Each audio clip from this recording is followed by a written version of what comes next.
So you think farming's cute? Take a look at this.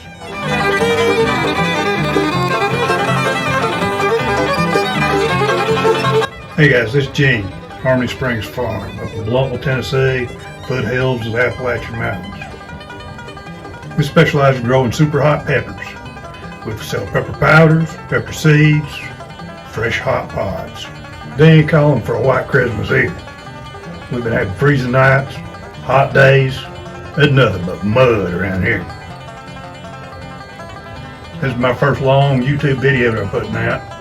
Just want to kind of introduce myself and show you around a little bit of what we're doing. I'm going to focus this video on preparing our beds for growing the hot peppers.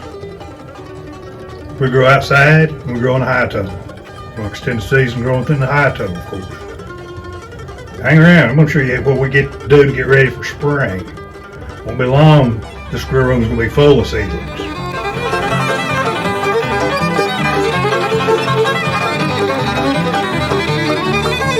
We'll start off getting soil prep ready. One of the first things we do with the high tunnel, late fall, is compaction. You don't get the rain, freeze, thaws.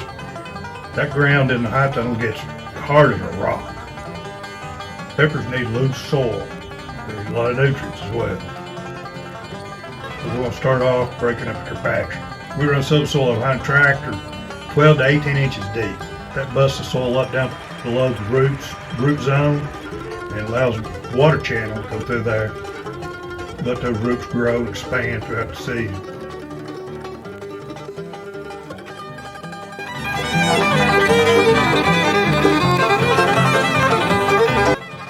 We work all year on the compost. Get that manure, foliage, about a 50-50 mix green and brown goes into it. We let that cook all year and we're ready with it in spring. Steady decomposition gives us plenty of carbon and nitrogen that these plants are going to need. Compost is the foundation. It ain't pretty. But it's necessary for healthy peppers.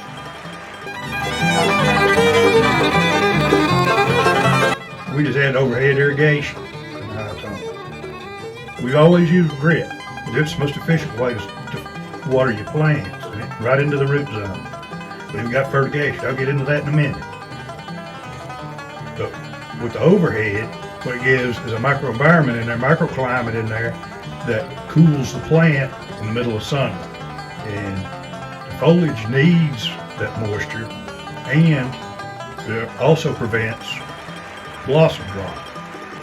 We had a problem last year in the heat of summer. We were getting blossom drop. It just got too hot. We couldn't get pollinators in there. Started running sprinklers and everything cooled down. It dropped 10 to 15 degrees. We started getting more fruit to sell. So it's not a substitute for the drip. We're working together to give us a strategic irrigation strategy. Working on this fertigation system. This uses Venturi to suck up the fertilizer mixed in water solution into the drip irrigation. That sends the food right down to the root zone. You're not fertilizing the entire tunnel. You put it right where the plants are, right where they need it. And we'll test this one. This one I put together this winter. Well, that was a fail. Leaky joints on the rudder Venturi. And also that Venturi is a bit big, what we're trying to do. I have to go back to my engineering textbooks and take a look, see how to size that Venturi just right. We'll get into germination in another video. Subscribe, check that out. We'll get into that. We've really got the germination kind of tuned in, dialed in where it ought to be.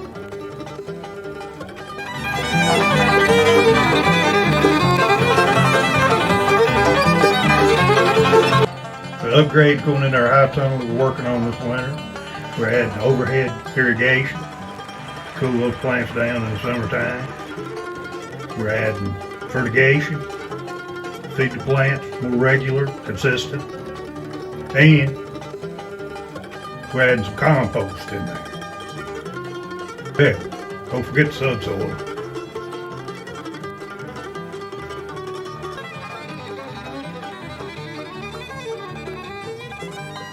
Alright, before we wrap up, here's a picture of the Pepperfest Christmas tree. Pepperfest, Bristol, Tennessee. That's a heck of a time, boys. You can't miss out on that this year. I'm so glad to be a part of that. We're supplying the pepper for the Pepper Eat contest. A little bit, you can get on out there. Thank you, Pepperfest. Alright then, that's all I got. Then for that, I'd like to wish you all a Merry Christmas and a Happy New Year. You and yours. We'll bring the heat.